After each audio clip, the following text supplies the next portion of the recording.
Thank you. Mr Farage, 2 minutes and a half, 2.5 minutes, please. Thank you.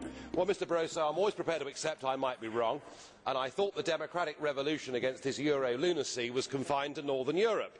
But now we see that Slovakia have joined it, and I must say, what a wonderful result that was last night in Slovakia. I'm sure many of you here will agree.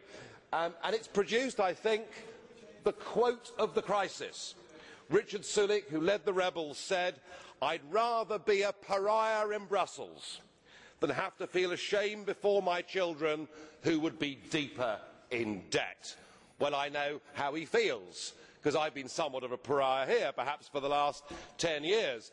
But he's got it right, because he summed up the detachment between Brussels and the real people of the European Union. And listening to this today, it's almost as if this debate's been going on inside a padded cell that is the European Parliament, as people compete for who can be the most stupid. Who can be the most stupid? Who can waste the maximum amount of taxpayers' money? I really do think, as a political class, you're all wrong. And you're all wrong democratically, because nobody has ever given consent for this behaviour. And when people do vote no, well, when the French vote no, you ignore them. When the Dutch vote no, you ignore them. When the Irish vote no, you say vote again and get it right. And when Slovakia vote no, well, we're told today it'll all be okay, because they can vote again this week until they get the right answer.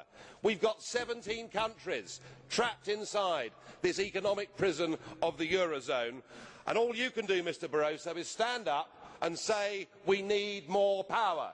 People like you, who've been the architect of this failure, the architect of the misery that is being inflicted upon millions, want more power. It's like Barroso in the bunker, unaware of what is happening in the outside world, but planning world domination.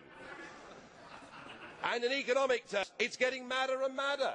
I hear the new idea is that the bailout fund will be multiplied, geared up ×5 by the European Central Bank, so that you've got your 2 trillion, Mr Verhofstadt. 2 trillion. Good God, Greece is going bankrupt. If you lot continue, the whole banking system in Europe is going to go bankrupt. The former British Chancellor of the Exchequer, Norman Lamont, this morning described the attempts to save the euro as the most gigantic Ponzi scheme. I'm tempted to think he's right. Thank you.